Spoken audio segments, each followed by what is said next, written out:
नमस्कार, आप देखना शुरू कर चुके हैं वैभव क्रांति चैनल। हमारे साथ मौजूद हैं कामगार कर्मचारी कांग्रेस के नेशनल वाइस चेयरमैन और हरियाणा एआईसीसी के मेंबर संजय गवाह।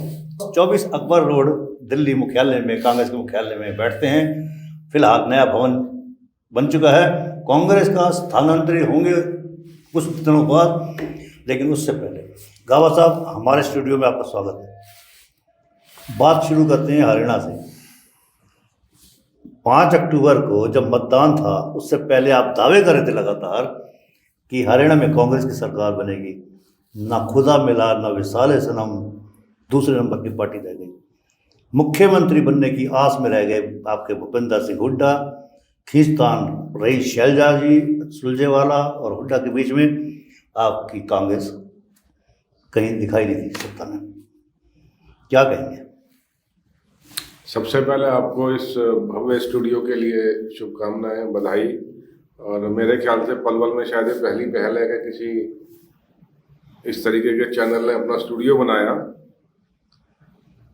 जी, आप ठीक बोल रहे हैं कि हम सेकंड नंबर की पार्टी हरियाणा में बन गए,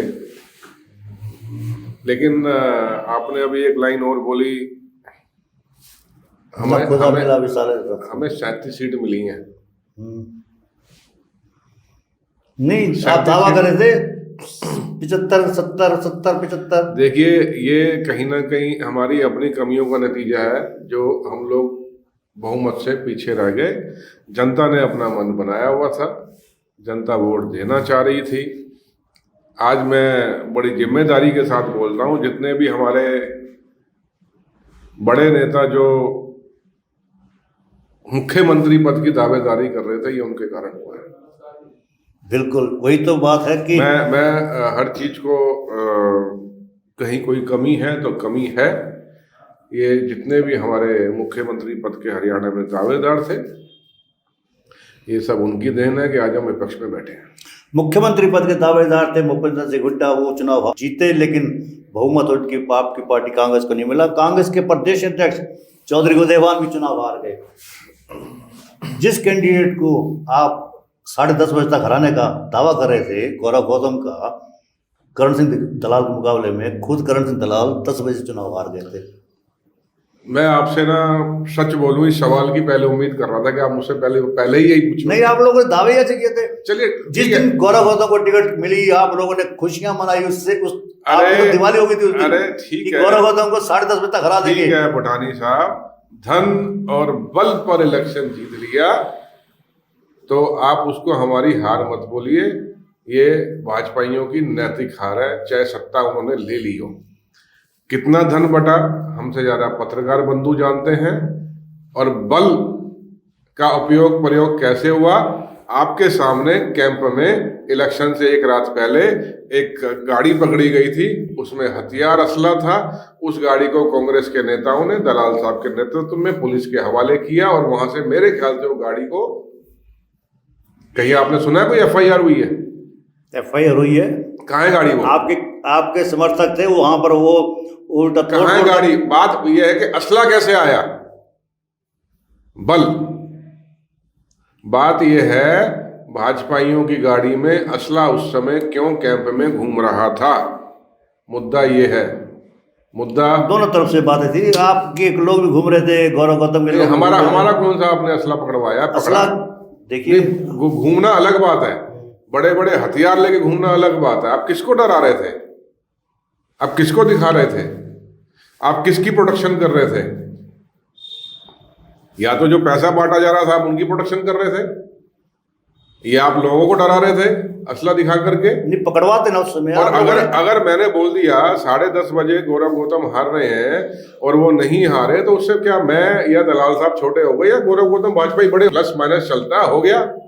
आपने उस दिन हमारे एक साथी महावीर तंवर से भी पूछा। मुद्दा ये नहीं है कि गौरव गौतम जीत गया, कैसे जीत गया। मुद्दा ये दलाल साहब आज हार गए कैसे। मुद्दा ये है कि बनने के एक हफ्ते के बाद बिजली बोर्ड का एक जेई जो कि हिंदू है और उसको हिंदू पार्टी के हिंदू जिला अध्यक्ष ने कितने तमीज वाले लहजे से धमकाया, मुद्दा वो है। उसके बाद वो शॉर्ट आउट हो गया। चलिए कैसे जिसको आप अब हिंदू सुन लीजिए मुसलमान ना, आप करने अरे की कोशिश कर रहे हैं मुसलमान ना। हम कभी नहीं करते, आप कर रहे अरे हैं। रुकिए ना, बात सुनिए। आज हम इलेक्शन के बाद मिले हैं, बहुत सारी बातें, मैं कहीं जाने वाला नहीं हूँ, आपकी हर बात का जवाब मेरे पास रहेगा। मैं तो आपको बुलाता था, अरे आप रुकिए बात ना नहीं सर, कहाँ बुलाया आपने? मुझे लग रहा आप भी डर गए इलेक्शन के बाद के, इसको नहीं बुलाना। नहीं हमने नहीं, ये तो पिछले 5-6 दिन से आपकी मेरी बात हो रही है गाबा जी। ऐसे थोड़ी है, स्टूडियो सबके लिए है, ये नहीं है कि हम आपको नहीं बुलाएंगे, हम आपको ऐसे थोड़ी है कि आप जो बोलेंगे वो माना जाएगा। दूसरी बात, मुद्दा ये नहीं है कि मैंने बोला गौरव गौतम 10:30 बजे हार जाएंगे, वो जीत गए। मुद्दा ये है कि इलेक्शन डिक्लेयर होने के, सरकार भाजपा की बनने के 1 हफ्ते के भीतर ये पृथला वाला टोल टैक्स जो पहले 200 रुपया का हमारा उसका मंथली पास था, वो 340 रुपये कर दिया गया। आपकी जानकारी के लिए और बता दें कि ये 340 रुपए वाला भी अभी कुछ और बढ़ेगा, लेकिन बढ़ने दीजिए। मुद्दा मैं आपसे क्या कह रहा हूं, बीजेपी की सरकार होती है। नहीं, मैं ये कह नहीं, किसकी सरकार का होगा? मतलब ठीक है, दलाल साहब ने मुखर आवाज उठाई थी जब टोल टैक्स बन रहा था, दलाल साहब उसका नेतृत्व कर रहे थे। तो आज कौन कर रहा है? वो आवाज कहाँ गई अब? आवाज तो एक देखिए, तकलीफ तो होती है ना कि मैं इलेक्शन हार गया। हाँ, उस तकलीफ से बाहर निकल के आएंगे। गौरव गौतम सही कहते हैं कि क्या? कांग्रेस के नेता सदमे में अभी तक। कौन? हार के बाद। अरे भाई, आदमी ह्यूमन तो है। गौरव गौतम को बोलो सदमे में हम नहीं है, सदमे में नरेंद्र मोदी है, बेचारा 240 पे आ गया है।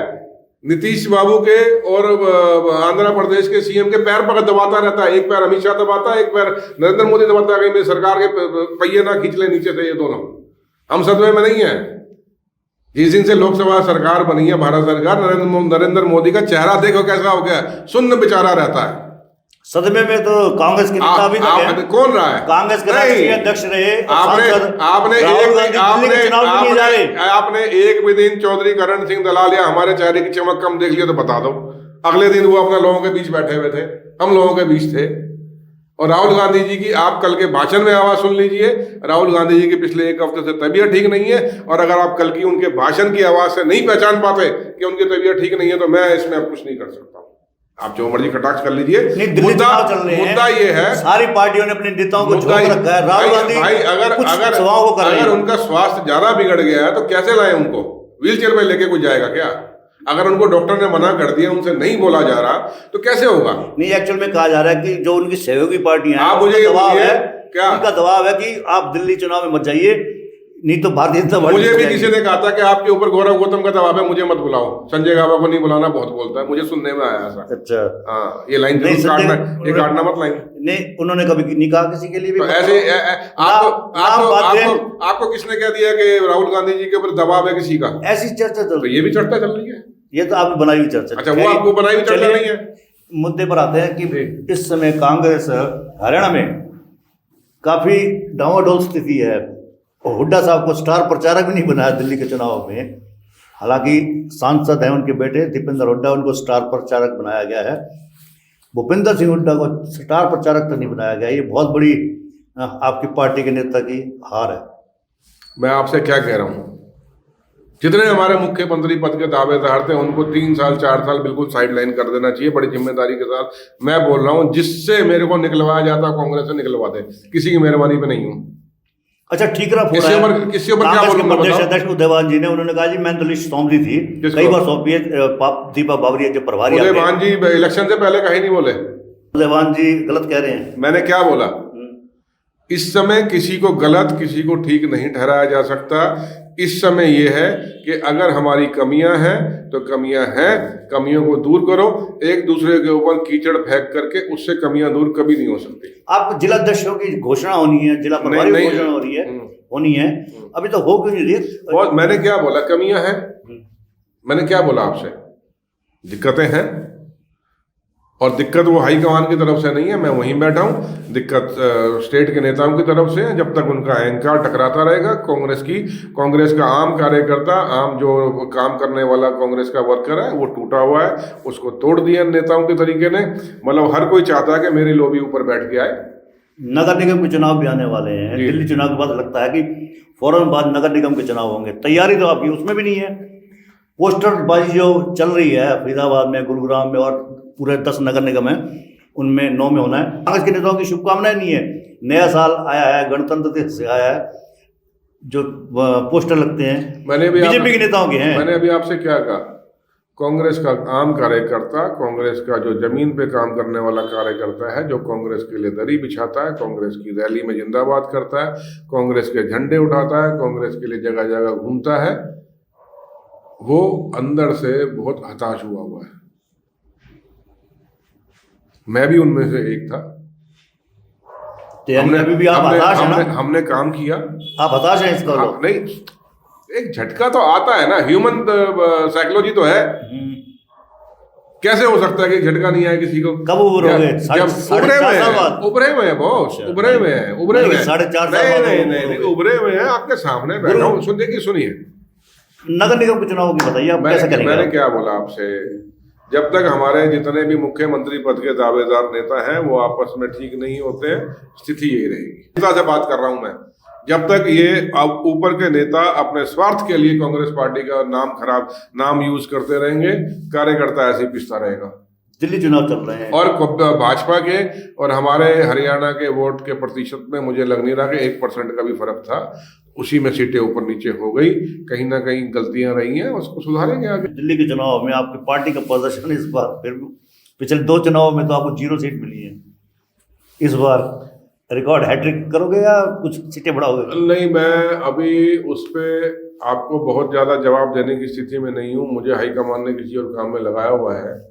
मैं दिल्ली के चुनाव में ज़्यादा ध्यान नहीं दे पा रहा था, पिछले 3 दिन से ही पहुँचा हूँ मैं। और जो संभावनाएं दिख रही हैं 7 से 10 सीट हमको मिल रही है, कह सकते हैं। पर अभी अगर कोई बोले कि हम सरकार बना रहे हैं तो मैं नहीं समझता, मुझे कहने में कोई गुरेज नहीं है। सरकार भाई तो झगड़े ही खराब कर रहे हैं कांग्रेस को, पर स्थिति पहले से बहुत बेहतर प्रदर्शन है, कार्यकर्ता काम कर रहे हैं। और आपको बहुत ज़्यादा संभावना है मुझसे अगर जाननी हो तो 2 दिन और रुकिए, मैं फील्ड में हूँ, आज से दिल्ली में फिर बात करेंगे। जो दिल्ली के मुख्यमंत्री रहे हैं, आम आदमी पार्टी के संयोजक है अरविंद केजरीवाल, उन्होंने कहा कि हरियाणा जहरीला पानी छोड़ रहा है दिल्ली के लिए। देखो, मुझे लग रहा है कोई उसको जब से भ्रष्टाचार के मुद्दे में जेल में डाला है ना अरविंद केजरीवाल को, लग रहा है उसका एक मानसिक संतुलन बिगड़ गया है। जहरीला पानी तो खैर क्या कोई डालेगा, लेकिन दिल्ली का तो पानी जहरीला कर दिया आपने।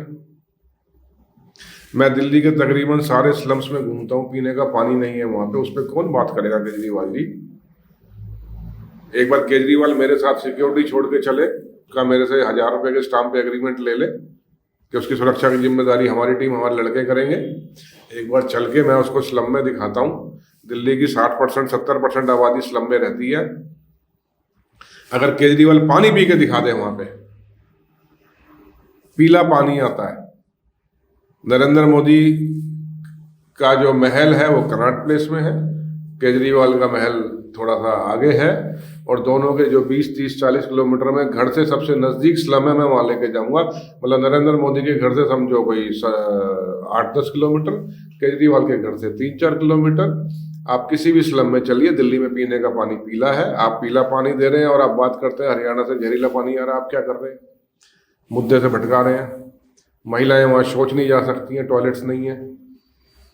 मूलभूत सुविधाएं दिल्ली की आपने खत्म कर दी, सड़कें पूरी टूटी हुई हैं। अस्पतालों की बात करें, जिस केजरीवाल जो अस्पतालों से बोल बोल के उनका गला तर रहता है, मतलब कि हमने अस्पतालों में ये कर दिया। केजरीवाल जी, आपको शर्म आनी चाहिए। दिल्ली का सबसे बड़ा एक हॉस्पिटल है न्यूरो का, इबास, कल मैं वहां पे था, वहां के इलेक्ट्रिकल के कर्मचारियों को 2 महीने से ऊपर हो गए, तनख्वाह नहीं मिली। कल मैं राजीव गांधी कैंसर इंस्टीट्यूट था, वहां की अभी कुछ महिलाओं ने 35,000 से 60,000 रुपया रिश्वत दी है ठेकेदारों को, तब उनको नौकरी मिली है।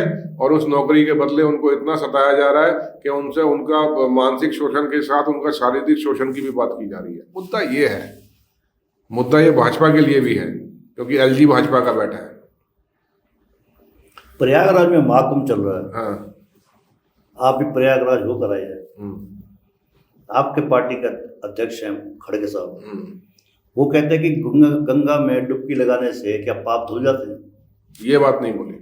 क्या बोला है उन्होंने? आप वो सुनिए, बताओ। आप सुनिए, फिर बात करेंगे। डुबकी के ऊपर तो उन्होंने कहा है। डुबकी में कहा क्या बोला? केंद्रीय गृह मंत्री अमित शाह ऐसे नहीं ना, ऐसे नहीं ना, छिड़क गई।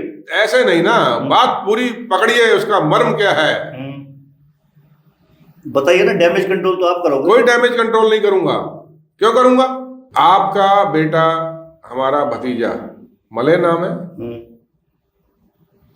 उसके लिए आप और हम प्रार्थना करते हैं कि आने वाले समय में भविष्य में अच्छे रोजगार पे आए। ये बात मेरे बेटे के साथ भी लागू होती है। मेरा बेटा, आपका भतीजा, ठीक है? आपके और मेरे बेटे के लिए पहले मैं रोजगार और उसका अच्छे भविष्य की चिंता करूंगा। नहीं, आस्था पर चोट क्यों करते? कहाँ, कौन सी चोट है यार? कौन सी चोट है बताओ? 5 बार तो मैं वो आया कुंभ में। बीजेपी बार बार कह रही है। बीजेपी क्या कहने में? बीजेपी कहने से क्या है? इनके पास कहने के लिए है क्या? सनातन विरोधी है कांग्रेस। इनके पास कहने के लिए क्या है, मुझे बताओ। आज मीडिया ने और भाजपाइयों ने ऐसा भद्दा कर दिया है। आप जाइए ना कुंभ में, व्यवस्था मालूम पड़ेगी। आम आदमी के चलने के पंटून पुल बंद कर रखे हैं और वहां पे वीआईपी के लिए पंटून पुल खोले हुए हैं। त्राहिमाम हो रहा है, वहां पे मीडिया दिखाती नहीं है। इतनी बड़ी आग लगी, इतना बड़ा दुर्घटना हो गया, कोई बात करता है उस पर? आज वह आम जो जनता है, मध्यम वर्गीय परिवार है, वो वहां पर सड़कों पे सो रहा है। उस पर बात कीजिए ना। खरगे जी ने क्या बोला, उस पर आइए। खरगे जी ने जो बोला आप उसको पहले सुनिए। पलवल के लोगों से अपील करता हूं, आपका चैनल पूरे हिंदुस्तान में देखा जाता है, सबसे अपील करता हूं, आप उस बात के मर्म को समझिए। क्या बोला है? उसका मर्म यह है कि आप रोजगार नहीं मांगे, आप रोजी रोटी नहीं मांगे, आप अपना घर चलाने के लिए पैसा मत मांगिए, आपके बच्चे बेरोजगार रहे, आपके बच्चे अनपढ़ रहे, हम आपको इलाज नहीं देंगे, हम अस्पतालों में दवाइयां नहीं देंगे, हम आपको टूटी हुई सड़कें देंगे, लेकिन हम वो कुंभ हो रहा है वहां नहा के आइए। मर्म ये है। मेरे घर में रोटी नहीं है और आप मुझे बोल रहे हैं कि आप कुंभ में नहा के आइए। मर्म ये है साहब। भूटानी साहब, मैं खुद कुंभ में 4 बार तो होके आ चुका हूँ। 31 तारीख को मैं फिर जा रहा हूँ। मैंने कुछ लोगों को बोला था कि आपको मैं अपने साथ वहाँ स्नान करा के लाऊंगा। 15 तारीख को मेरा फिर प्रोग्राम है, कंफर्म प्रोग्राम है। तो आप कैसे कह सकते हैं कि कांग्रेस के लोग कुंभ को नहीं मान रहे या सनातन को नहीं मान रहे? ये बोलिए ना। बात कंपैरिजन की है। बात हिंदुस्तान की जो मध्यम वर्गीय परिवार है, आम परिवार है, गरीब परिवार है, उनको सनातन के बहाने जिस तरीके से आई वॉश करने का भाजपा प्रयास करती है, उस पर चोट मारी है। सनातन सब मानते हैं, कांग्रेस भी मानती है, सब मानते हैं, लेकिन उसके नाम पे आप जो जनता को भ्रमित करते हो, चोट उस पे की है, उस भ्रम फैलाने वाले तंत्र पे चोट की है, ना कि सनातन पे चोट की है। ये है। मुद्दे बहुत है। आज के लिए बस इतना ही। हमारे बीच कामगार कर्मचारी कांग्रेस के नेशनल वाइस चेयरमैन संजय गाबा ने जो कहा आपने सुना। मेरा उन लोगों से भी अनुरोध है कि जो अपनी बात रखना चाहते हैं, ये प्लेटफॉर्म उनके लिए है। आप हमारे इस वीडियो को लाइक करें, फॉलो करें, कमेंट बॉक्स में एक प्रतिक्रिया दें, इस वीडियो को ज़्यादा से ज़्यादा शेयर भी कर दें। धन्यवाद। जय हिंद, जय भारत, वंदे मातरम।